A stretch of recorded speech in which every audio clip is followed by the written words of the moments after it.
भक्ति माने का मैं आ गई महाराज, मैं कहाँ बैठ जाऊं ये तो बताओ। बैठने की अलग अलग जगह है सबकी। माताएं इधर बैठे, भाई लोग इधर बैठे, साधु संत उधर बैठे, तो सबकी अलग अलग बैठने की व्यवस्था है। तो अहम प्रतिष्ठामी, मैं कहां बैठूं? सनकादिक बोले निरंतरम वैष्णव मानसानी। ये जितने भगवत भक्त श्रोता समुदाय बैठा है, इन सबके हृदय में जाकर के आप बैठ जाओ, क्योंकि भक्ति जिसके हृदय में विराजमान होती है उसे भगवान के पीछे नहीं जाना पड़ता, भगवान ही उसके पीछे पीछे भागते चले आते हैं। भगवान सबके हृदय में झांकते रहते हैं कि कौन सी जगह बैठने लायक है। और जब हमारे हृदय के भवन में काम क्रोध लोभ मोह मद मात्सर्य ईर्षा द्वेष छल कपट देखते हैं तो भगवान बाहर से खिसक जाते हैं, हाउसफुल, इसके घर में तो बहुत भीड़ भरी पड़ी है, हमारे लिए जगह ही कहां बची है, तो बाहर से खिसक जाते हैं। और जिन भक्तों का अंतःकरण एकदम पवित्र होता है, निर्विकार होता है, काम क्रोध आदि रहित होता है, जैसे पवन पुत्र हनुमंत लाल जी का हृदय है, भगवान को पसंद आ गया तो घुस गए भीतर और हमेशा के लिए परमानेंट लगा आसन बैठ गए। जासु हृदय आगार बसहि राम सर चाप धर। धनुष बाण लेके हमेशा के लिए राम जी बस गए, क्योंकि भवन बढ़िया था और खाली पड़ा था। और इसलिए गोस्वामी जी भी राम जी से प्रार्थना करते हैं, हृदय भवन प्रभु तोरा और आए बसे बहु चोरा। ये घर तो आपका था महाराज, और इसमें तमाम चोर उचक के भर गए और मानत ना है निहोरा। मैं इनसे कहता हूं भैया मकान खाली कर दो, पर खाली ही नहीं कर रहे महाराज। अब आप ही कृपा करके इस दुष्टों की भीड़ को बाहर करो और अपना कब्जा मेरे हृदय पर कर दो। कामादि दोष रहितम कुरु मानसम च। मेरे भीतर जो काम क्रोध लोभ मोह जबरदस्ती कब्जा करके भीतर घुसे बैठे हैं, तो महाराज प्रभु आपकी कृपा से ये भागेंगे, हमारे बस की बात नहीं है। हम चाहें इस घुसपैठियों को निकाल निकाल के देश के बाहर करें, हमारे बस की बात नहीं है। सरकार आपको ही करना पड़ेगा कुछ, आपके संकल्प में बहुत बड़ी शक्ति है। आप पीछे पड़ जाओ तो महाराज एक एक झोंपड़ी से निकाल निकाल के सबके हिसाब किताब ले लो और 3-3 पीढ़ियों तक का हिसाब निकाल करके जितने घुसपैठी हैं सबको निकाल के बाहर करो महाराज। हमारा भवन जो बढ़िया सज्जनों का निवास स्थान था, ये आतताइयों का निवास बनता जा रहा है। इसलिए प्रभु हृदय भवन प्रभु तोरा, आए बसे बहु चोरा, मानत नाहि निहोरा, करत रहत बर जोरा। ये जबरदस्ती हमसे लड़ते भिड़ते रहते हैं, इसलिए इन सब को भगा करके आप इस अपने मकान को अपने योग्य बना लीजिए। कामादि दोष रहितम कुरु मानसम च। तो भगवान से प्रार्थना करो तो भगवान सब कुछ कर सकते हैं। प्रार्थना करो, प्रयास करो। इसलिए सकल भुवन मध्य निर्धनास्ते धन्या। त्रिभुवन में वही प्राणी परम धन्य है। निवसति हृदय शाम श्री हरेर भक्ति रेखा। जिसके हृदय भवन में भक्ति का वास हो वो त्रिभुवन में परम धन्य प्राणी है। धन्य क्यों है कि हरेरपि निज लोकम सर्वथा तो विहाय प्रविशति हृदिते साम भक्ति सूत्रोपनद्धा। जिसके हृदय भवन में भक्ति निवास करने लगती है तो भगवान भी अपना धाम छोड़ करके अपनी प्राण प्रिया भक्ति के साथ उसी भवन में प्रविष्ट होकर के निवास बना लेते हैं। इसलिए कहा भक्ति देवी आप इन सब के हृदय में निवास कर लो। अब नारद जी ने एक प्रश्न कर दिया कि बाबा ये तो आपने दिखा दिया कि श्रीमद् भागवत से भक्ति ज्ञान वैराग्य तीनों पुष्ट हो जाते हैं, तीनों ताकत है या नाचने लगते हैं। तो अपने जीवन में ज्ञान वैराग्य और भक्ति को सुदृढ़ और स्वस्थ करना हो तो भागवत रस का निरंतर पान करो।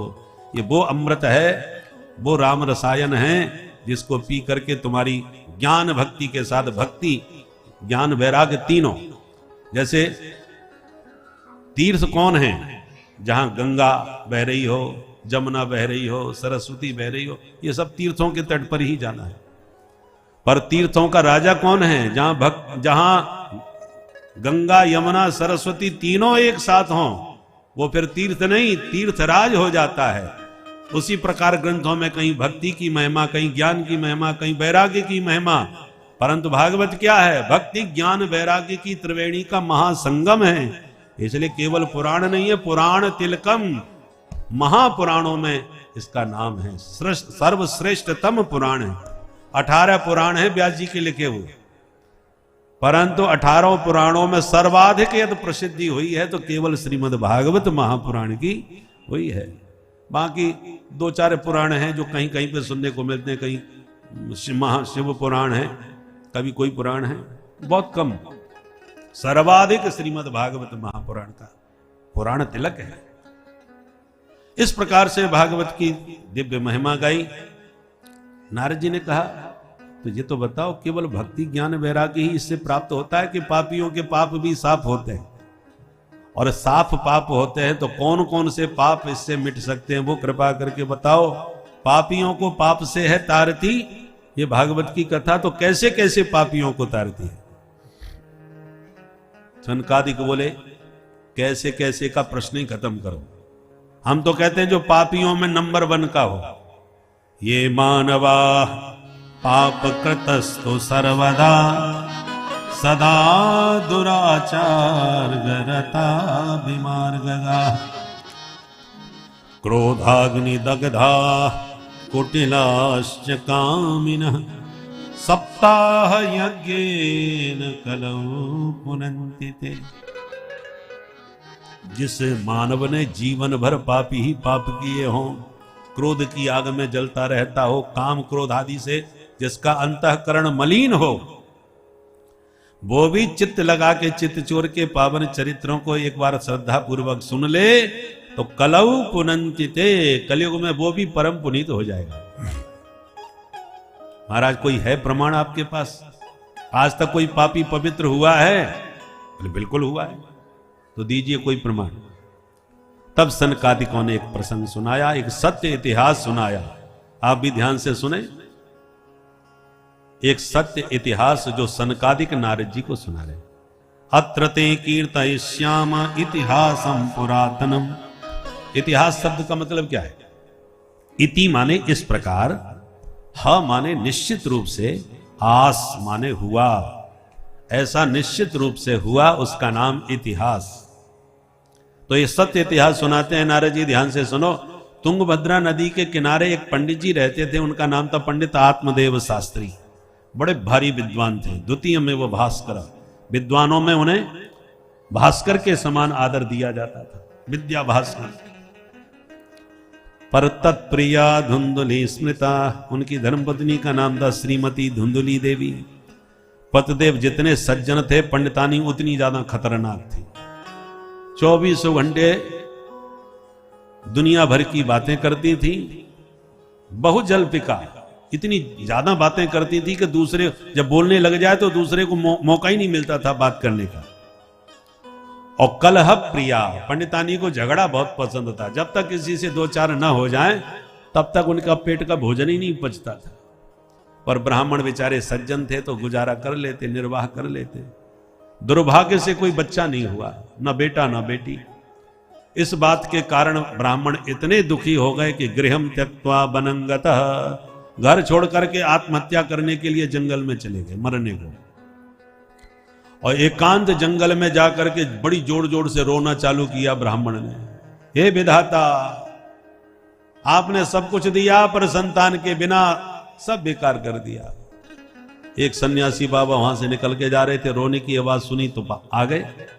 कथम रोदसी विप्रत्वम काते चिंतावलीयसी। प्यार से पूछ दिया, पंडित जी आप ऐसे क्यों रो रहे हो, क्या परेशानी है हमें बताओ। पंडित जी चरणों में लिपट के बोले, किम ब्रवीमिर्षे दुखम पूर्व पापेन संचितम। महाराज जी मैं आपने क्या पीड़ा बताऊं, पूर्व जन्म के कोई पाप उदय हो गए हैं। भगवान ने मुझे सब कुछ दिया है महाराज, पर संतान के बिना आंगन सूना कर दिया है, सब बेकार है। बाबा जी मन में मुस्कुराए, सोचने लगे कि जंगल में रो रहा था, मैंने सोचा ठाकुर जी की याद में रो रहा होगा, पर ये तो बेटा के लिए रोने बैठा है। तो बाबा जी समझाने लगे, सुनो पंडित जी, मुंचा ज्ञानम प्रजारूपम बलिष्ठा कर्मणो गति विवेकम तो समासाद्य त्यज संसार वासना। भगवान ने जो दिया है उसका आनंद लो, जो नहीं दिया है उसके पीछे मत पड़ो। ये सबसे बड़ा तुम्हारा अविवेक है कि संतान से मैं सुखी हो जाऊंगा। अरे बाबा, संतान से सुखी हो गए होते तो जिनके संतान है उनसे पूछ लो वो कितने सुखी हैं। राजा सगर के 60,000 बच्चे हुए थे, सबके सब नालायक निकले। कपिल भगवान का अपमान करके सब भस्म हो गए। कई पीढ़ियों को तपस्या लगातार करनी पड़ी, तब गंगा जी ने आकर के उनका उद्धार किया था। इतिहास पढ़ा है, क्या सुख दिया बाप को। बेटा बेटी के चक्कर में न पड़ो। यदि सुखी होना चाहते हो तो उपाय हम बताते हैं। क्या है? बोले सन्यासे सर्वथा सुखम। जीवन का असली आनंद सन्यास जीवन में। मेरे साथ सन्यासी बन जाओ, फिर देखो जिंदगी का क्या आनंद है। पंडित जी हाथ जोड़ के बोले, सुनो महाराज जी, ये बाबा बैरागी क्या जाने संतान का सुख क्या होता है। तुम बाबा बैरागियों को क्या पता। सन्यास भी कोई जीवन है। बीमार दुखी हो जाओ तो कोई इलाज कराने वाला नहीं है, पड़े रहो अकेले। पुत्रादि सुख हीनोयम सन्यासः शुष्क एवहि। सन्यासियों का जीवन बिल्कुल रूखा नीरस होता है। न बेटा, न बेटी, न घर, न परिवार, बस फक्कड़ बने घूम रहे हैं। कोई पूछने वाला नहीं। भूख की लगे तो रोटी खिलाने वाला कोई नहीं। कई कई दिन तक बाबा लोग भूखे पड़े रहते हैं। अरे असली आनंद तो गृहस्थों के पास है। गृहस्थः सरसो लोके पुत्र पौत्र समन्वितः। हम गृहस्थों के जीवन में आनंद है। बच्चों की किलकारियों से आंगन गूंज रहा हो, और नेक भी छींक भी आ जाए तो पत्नी तुरंत गर्मा गर्म चाय बना के ले आती है। महाराज पी लो, लगता है तबीयत ठीक नहीं है, जुकाम हो गया क्या। हर बात पर नेक भी परेशानी होती है तो बच्चे सब सेवा में हाथ जोड़ के खड़े रहते हैं। तुम बाबा बैरागी इन बातों को नहीं समझ पाओगे महाराज, इसलिए प्रवचन मत सुनाओ। बस मुझे आशीर्वाद दे दो कि मेरे को एक बेटा मिल गया तो जिंदगी मेरी सफल हो जाएगी। बाबा जी समझ गए इस पर बेटे का भयंकर भूत चढ़ा हुआ है।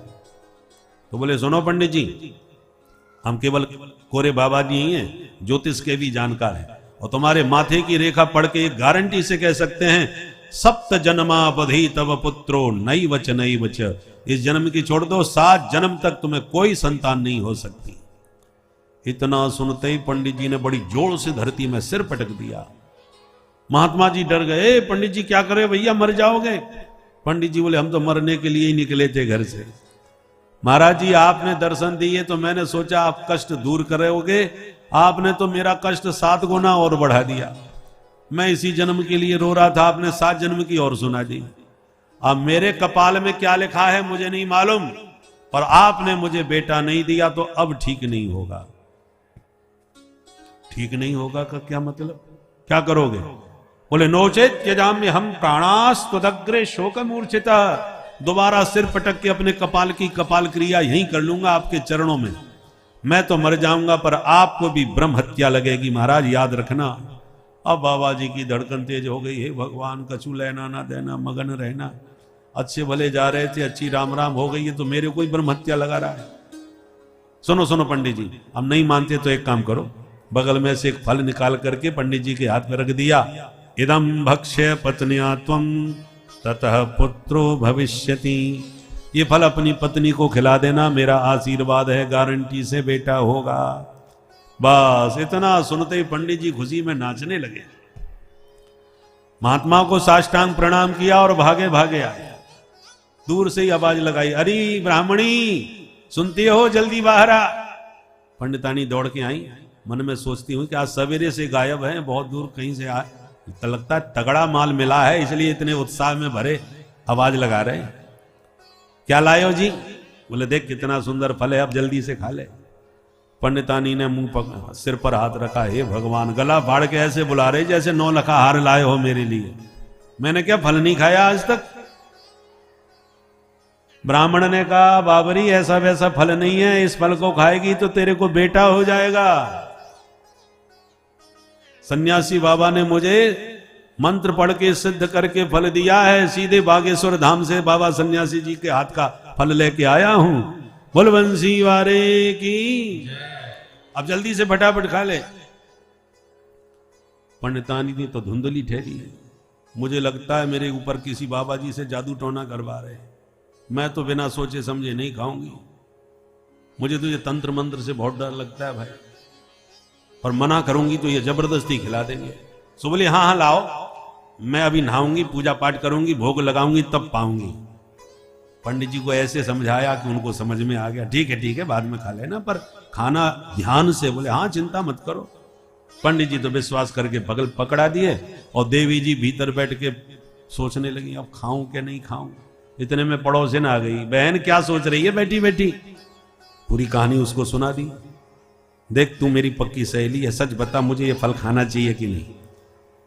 पड़ोसी ने बोली इसमें इतना सोचने विचारने की क्या बात है यार, किसी महात्मा ने दिया है फल तो खा लो। बच्चा होना होगा हो जाएगा, नहीं होगा तो कोई बात नहीं, फल नुकसान तो करने वाला नहीं है, फल ही है। बोले बहन कहीं फायदा हो गया तो? अरे तो बहुत खुशी की बात होगी। अरे खुशी बाद में होगी बहन, पर मैंने फल खा लिया और कहीं सही सच में पेट से हो गई तो गर्भेणोदर वृद्धता, गर्भवती होने से मेरा तो पेट बड़ा हो जाएगा, शरीर बिगड़ जाएगा, मेरी सुंदरता खत्म हो जाएगी। और दूसरी बात फिर मैं किसी से लड़ भिड़ नहीं सकती। आज मोहल्ले में किसी की हिम्मत नहीं है मेरी तरफ आंख उठा करके कोई बात करे, फिर मैं कमजोर पड़ जाऊंगी, क्योंकि मेरा पेट तो उतना ही। आज एक बैठक में 10 रोटी खाती हूं, पर जब पेट में बच्चा बैठ जाएगा तो फिर मेरी तो जगह कम हो जाएगी, मैं 5 ही खा पाऊंगी। तो स्वल्प भक्षम ततो शक्ति गृह कार्यम कथम भवेत। कम भोजन करूंगी, कमजोरी आ जाएगी, तो न घर का काम कर पाऊंगी, न किसी से लड़ भिड़ पाऊंगी। पड़ोसी ने बोली ये कोई बहुत बड़ी समस्या है। कुछ महीनों की बात है, किसी से लड़ना भिड़ना मत, शांति से घर में बैठना, घर के काम तो होते ही रहेंगे। न हो तो अपनी ननद को बुला लेना, सब संभाल लेगी। क्योंकि जब तू मां बनेगी तो तेरी ननद भी तो बुआ बनेगी ना, और बधाई देनी पड़ेगी तुझे। तो 4 महीना पहले ननद को बुला के घर के ही काम करवाओ, फिर जो बने सो विदाई दे करके खुश कर दो उसे, वो भी खुश हो जाएगी। धुंधली बोली बहन मेरी ननद का नाम मत लेना, वो महा चोटी है। वो जब जब आती है घर से न जाने कितना माल गायब हो जाता है। कहीं उसके भरोसे मैंने घर छोड़ दिया तब तो हो गया मेरे घर का कल्याण। अच्छा घर के काम तो होते रहेंगे बहन, पर मैंने ऐसा सुना है सुखदेव जी मैया के पेट में 12 साल तक रहे थे, ये सही बात है? पड़ोसी ने बोली सुनी तो मैंने भी है, रहे होंगे। धुंधली बोली तो इतना बड़ा खतरा मैं अपने जीवन को खतरे में डालना नहीं चाहती। मेरा बच्चा कहीं 4-5 साल भी रह गया पेट में तो मैं तो जीते जी मर जाऊंगी बहन। सुखवत निवसेत गर्भम तदा में मरणम भवे एवं कुतर्क योगेन तत्फलम नैव भक्षितम। सनकादि कहते नारद जी उसने इतने कुतर्क कर डाले धुंधली ने कि उस फल को नहीं खाया, छुपा के रख दिया। थोड़ी देर में इसकी छोटी बहन आई, पूरी कहानी उसने उसको भी सुनाई और बोली बहन तू मेरी छोटी बहन है, सच्ची सच्ची बता मुझे क्या करना चाहिए। छोटी बहन अपनी जुगाड़ में थी, वो चाह रही थी कि ये मेरा बेटा गोद ले ले तो इसकी सारी संपत्ति मैं हड़प जाऊं। उसने और माथा खराब कर दिया। धुंधली तू पागल भई है, फल खाने से कहीं बेटा बेटी होते हैं? ये बाबा बैरागी लोग न जाने दुनिया को कैसे पागल बनाते फिरते हैं। और तुम्हारे पतिदेव भी ऐसे बेटे का भूत उन पर चढ़ा है कि चाहे जिस बाबा बैरागी की बातों में आ जाते। खतरे में मत पड़ना बहन धुंधली, मेरी बात सुन। तुझे बेटा चाहिए ना? हाँ तो एक काम कर, मेरे पहले ही 1 दर्जन बच्चे हो चुके हैं, एक और होने वाला है, पेट में है। मैं वचन देती हूं कि अब जो मेरा बच्चा होगा मैं अभी से तेरे नाम करती हूं, तुझे दे दूंगी, तुझे बेटा मिल जाएगा। मेरा हुआ कि तेरा हुआ क्या फर्क पड़ता है, बेटा तो तेरे पास ही रहेगा ना। और रही बात इस फल की, तो देखें बाबा जी के फल में क्या चमत्कार है। जैसे तेरे बच्चा नहीं तैसे तेरी गाय के कोई बछड़ा नहीं, कितने साल से बंधी है घर में। फल गैया को खिला दो, देखें गैया के क्या होता है। तो बाबा के फल की भी परीक्षा हो जाएगी और तुझे बेटा भी मिल जाएगा। धुंधली बोली वाह बहन, बहन हो तो तेरी जैसी, 1 मिनट में सारी समस्या खत्म कर दी मेरी। और चुपचाप गैया को फल खिला दिया। पंडित जी को कह दिया महाराज जब से फल खाया है तब से बहुत फायदा हो रहा है। पंडित जी खुश हो गए, एक दिन गिनना चालू कर दिया। कुछ समय बाद छोटी बहन के बेटा हुआ, उसने लाके धुंधली को रात में सौंप दिया और धुंधली ने पतिदेव से कह दिया, देखो महाराज मेरे को बेटा हो गया। और पंडित जी ने खुशी में पूरे गांव में मिठाइयां बंटवाई और खूब पुत्र का जन्मोत्सव मनाया। उसके 3 महीने के बाद साधेनु सुसवेर भतः, पंडित जी की गाय के भी एक शिशु का जन्म हो गया। सर्वांग सुंदरम दिव्यम निर्मलम कनक प्रभम, गाय का बेटा सर्वांग सुंदर, मनुष्य जैसा, सिर्फ कान थोड़े लंबे लंबे गाय जैसे थे, बिल्कुल बाकी बिल्कुल मनुष्य जैसा। पूरे गांव में हल्ला मच गया, भैया भगवान देते हैं तो छप्पड़ फाड़ के देते हैं, पंडित जी की गैया के भी बेटा हो गया। आनंद दुगना हो गया। गाय के बेटे का नाम गौकर्ण और अपने बेटे का नाम रखने लगे तो धुंधली खड़ी होगी, सबके नाम आप ही क्यों रख लोगे? बच्चा मेरा है, मैंने पेट में रखा है, मैं ही नाम रखूंगी। अच्छा बोल, मेरा नाम धुंधली तो मेरे बच्चे का नाम धुंधकारी होना चाहिए। ठीक है, जैसी मर्जी तुम्हारी। दोनों बच्चों ने बड़े होकर खूब नाम कमाया, किंतु एक हुआ विख्यात और दूसरा हुआ कुख्यात।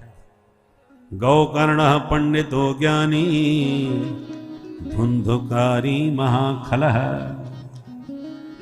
गौकर्ण जी महान विद्वान पंडित बने और धुंधकारी नंबर 1 का दुष्ट दुराचारी बना, कुख्यात हुआ। चोरी डकैती सब सारे पाप कर्म करने लगा। पंडित जी के पास इतने केस आने लगे कि पंडित जी सुन सुन के परेशान, समझाने की कोशिश करें तो लड़ने को तैयार।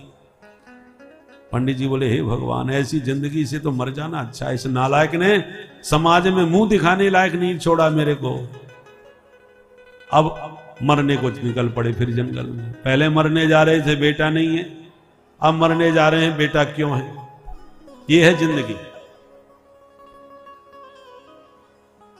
तब गौकर्ण जी ने पिताजी को बैठा के प्यार से समझाया, और महापुरुषों को तो सूत्र में ही समझाया जाता है, इसलिए आत्मदेव विद्वान तो थे ही। तो गौकर्ण जी ने मात्र 2 श्लोकों में संपूर्ण शास्त्रों का सार निकाल के दे दिया। सुनो पिताजी। देहिस्तिमां सरुधरे भीमतिं त्यजत्वं जाया सुताद्यसु सदा ममतां विमुञ्च पश्यानिशं जगदिदं क्षणभङ्गनिष्ठं वैराग्यराग रसिको भवभक्तिनिष्ठः धर्मं भजस्व सततं त्यज लोकधर्म सेवस्व साधु पुरुषान् जहि काम तृष्णाम् अन्यस्य दोष गुण चिंतन मासु मुक्त्वा सेवा कथा रसमहो नितरां पिबत्वम्। गौकर्ण जी कहते हैं, पिताजी अहमता ममता का त्याग करो। ये जो देह है अस्थि मांस मज्जा रुधिर स्नायु आदि से बना हुआ है, इसमें बहुत आसक्ति मत रखो। और जब देह हमारा नहीं है तो देह के रिश्तेदार नातेदार हमारे कैसे हो सकते हैं। इनमें ममता बहुत मत जोड़ो। वैराग्य के रसिक बनो। संसार में जो भी है सब नश्वर है, क्षण भंगुर है। दूसरों के गुण दोष देखना बिल्कुल बंद कर दो। आत्मनिरीक्षण करो, जिज्ञासु बनो, संतों का संग करो, खूब सत्संग करो। संगत की रंगत जीवन में आती है। वैराग्य यदि जीवन में चाहिए तो वैरागियों का संग करो और खूब भगवान की कथा सुन सुन के भगवान के चरणों में अपना चित्त लगाओ। एक एक शब्द आत्मदेव के हृदय में उतर गया और कहा, पिताजी संन्यासे सर्वथा सुखम सुखमस्ति विरक्तस्य मुनिरेकांत जीवन। सच्चा सुख वैराग्य में है पिताजी। दुनियादारी का सब झंझट छोड़ो। अब आत्मदेव को सन्यासी के वचन याद आ गए। बेटा बिल्कुल ठीक कहा तूने। आत्मदेव सब छोड़ करके एकांत में श्रीमद् भागवत के 10वें स्कंद का स्वाध्याय करते करते भगवान के चरणों में मन लगा करके परम धाम के अधिकारी बन गए। पिताजी के जाने के बाद माताजी को मारना चालू किया धुंधकारी ने, तो धुंधली ने कुआं में गिर के आत्महत्या कर ली। गोकर्ण जी तीर्थ यात्रा करने निकल गए। अब घर में धुंधकारी अकेला रह गया, तो 5 वैश्याओं को घर में बुला के रख लिया। चोरी डकैती का माल उनको देने लगा। एक दिन 5 वैश्याओं ने योजना बनाई कि माल इसके पास बहुत है और आगे पीछे कोई है नहीं, इसलिए इसको निपटाओ, सारा माल लेके चलो। रात में उसको पिला के सुला दिया, और जब सो गया तो पलंग से बांध दिया उन वैश्याओं ने। वो गला दबा के मारने की कोशिश करी तो वह भयंकर बलवान था, मरे नहीं।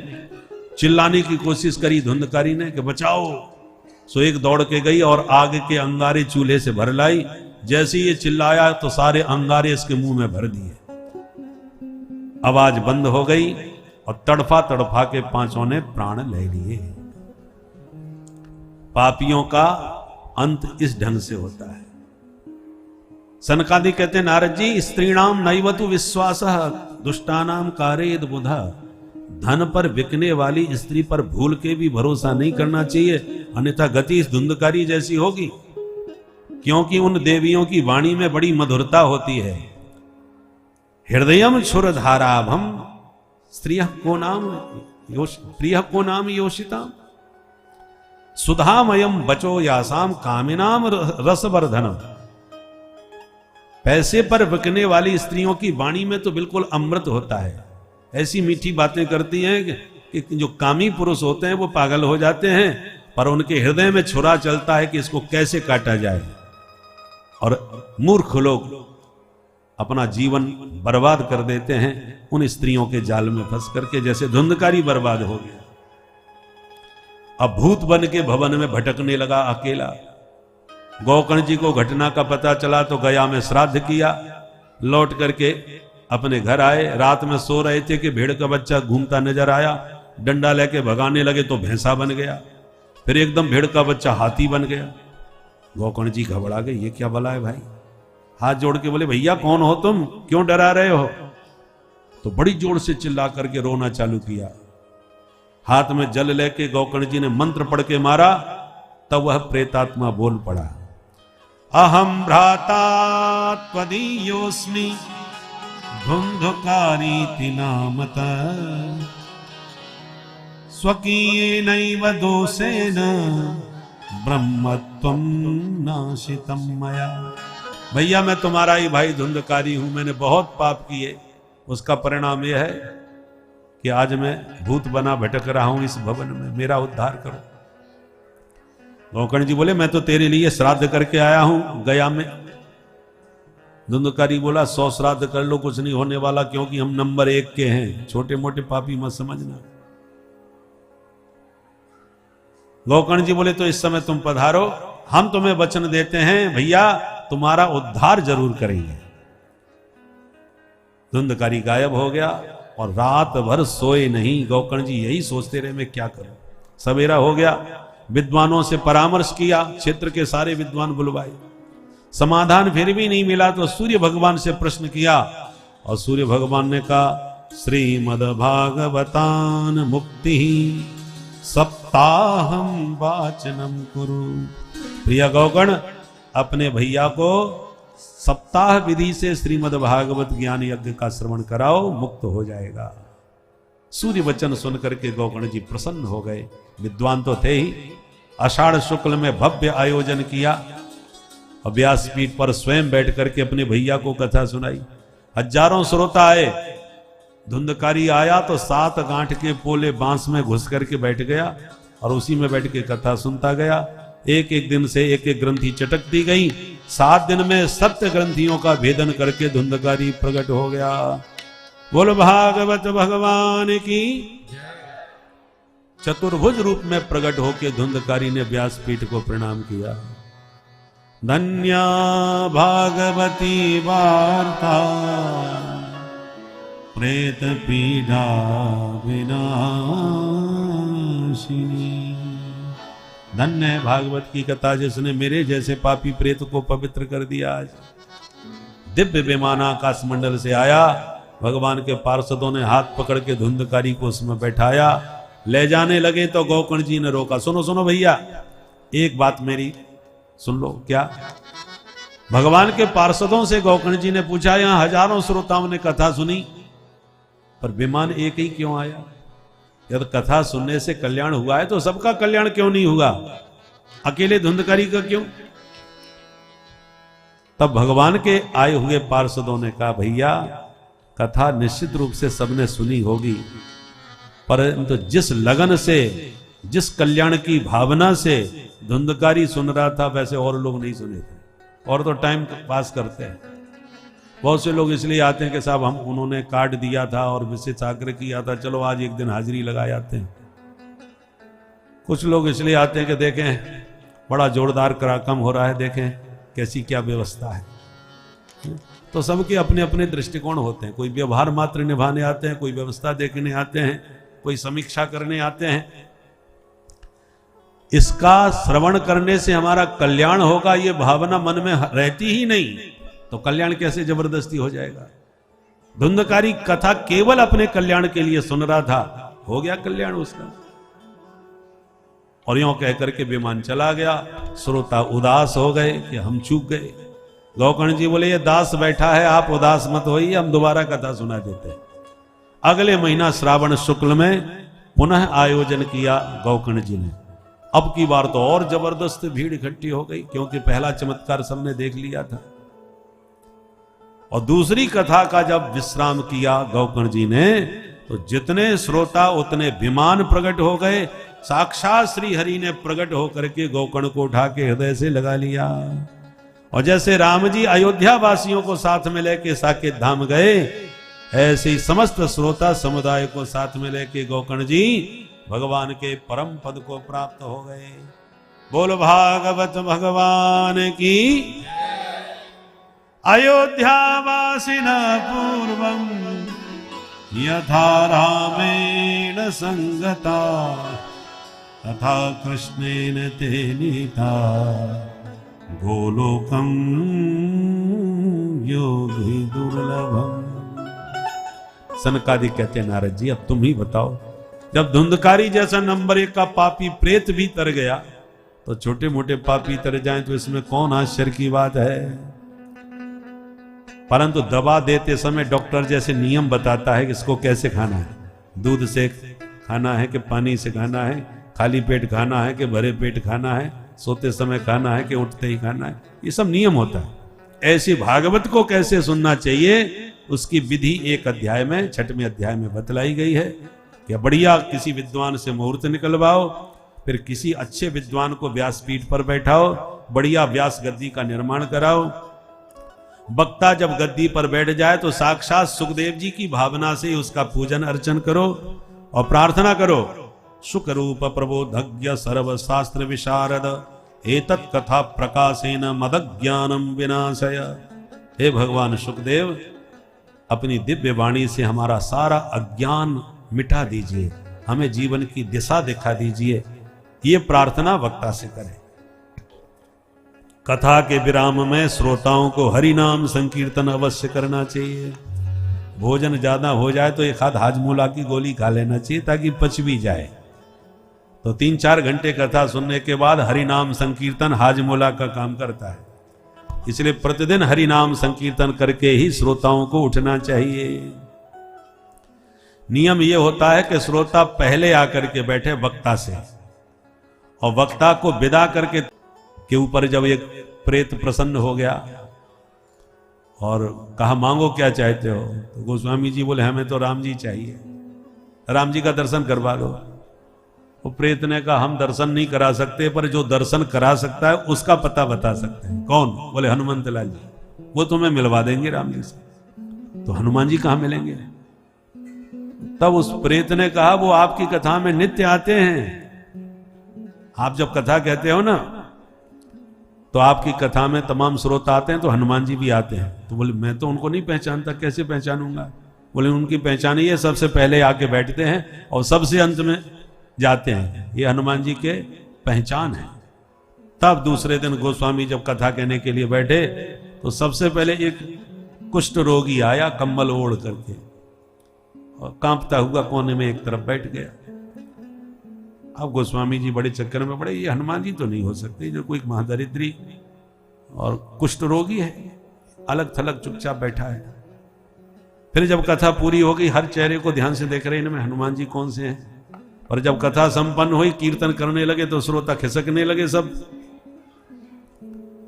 जब सब लोग चले गए तब सबसे अंत में वो निकला। तब गोस्वामी जी को लगा भाई लक्षण तो इसी में घट रहे, सबसे पहले आया था, सबसे अंत में जा रहा है। तब पीछे पीछे चल दिए गोस्वामी जी उसके। और जैसे ही वो जंगल की तरफ जाने लगे तो गोस्वामी जी ने दौड़ के उनके चरण पकड़ लिए। वो कह अरे छोड़ो छोड़ो भाई, दूर जाओ, हमारा कुष्ठ लग जाएगा तुम्हें, हम कुष्ठ रोगी हैं। बोले नहीं महाराज, आप कुछ भी हो, मैं आपको पहचान गया, आप पवन पुत्र हैं। जब पैरों से चिपक के रह गए तब पवन पुत्र प्रसन्न हो गए, अपने असली रूप में प्रकट हो गए। बोल हनुमंत लाल की। क्या चाहते हो? बोले बस राम जी चाहते हैं, आप ही राम जी के भक्त हो, मुझे भी एक बार राम जी से मिलवा दो। तब पवन पुत्र ने चित्रकूट के घाट पे गोस्वामी जी से राम जी की भेंट करवाई। राम जी चित्रकूट के घाट पर नित्य चंदन घिस के सबको लगाते थे, यात्रियों को, जैसे आजकल लगाते भी हैं। आजकल तो चित्रकूट के घाट में नहीं लगाते, कथाओं में लोग बहुत लगाते हैं। आ जाते हैं चंदन लगाने वाले, कोई श्री राम, कोई राधे राधे करके चंदन खूब लगाते हैं। और याद रखिए, सनातनियों के माथे पर चंदन होना ही चाहिए। और चंदन नहीं होता है इसलिए लगाने वाले खड़े रहते हैं। और जो राधे राधे और ये सब चंदन लगाते हैं ना, उन्हीं के माथे पर लगाते हैं जो बिना चंदन के रहते हैं। जिनके माथे पर पहले से ही चंदन लगाए हैं उनको थोड़ी लगाते हैं। दो प्रकार के लोग होते हैं, असली और फसली। बोलो राधे राधे। राधे राधे। साधु भी इस प्रकार के होते हैं। एक तो परमानेंट साधु के वेश में रहते हैं और वो असली साधु होते हैं। और कुछ फसली होते हैं कि कहीं भागवत हो रही है, कहीं यज्ञ हो रहा है तो बस तुरंत बढ़िया से लाल पीले कपड़े पहने और बाबा जी बन के पहुंच गए दक्षिणा पानी भंडारा पाने के लिए। वो फसली होते हैं। तो इसी प्रकार वैष्णव भक्त जो होते हैं उनके माथे पर तो हमेशा तिलक रहे। चाहे आप शिव हैं तो त्रिपुंड लगाइए, शिव भक्त हैं तो त्रिपुंड लगाइए, वैष्णव हैं तो ऊर्ध्वपुंड लगाइए। माथे पर कुछ न कुछ पहचान होना चाहिए विभाग की। आप किस विभाग के हैं? पुलिस विभाग के हो और वर्दी ना पहनोगे तो कोई कैसे समझेगा कि तुम पुलिस में हो? डॉक्टर की वर्दी अलग है, वकील की अलग है। ऐसी आप हिंदू हो, सनातनी हो तो आपकी पहचान भी तो होनी चाहिए, शिखा सूत्र तिलक आदि के द्वारा।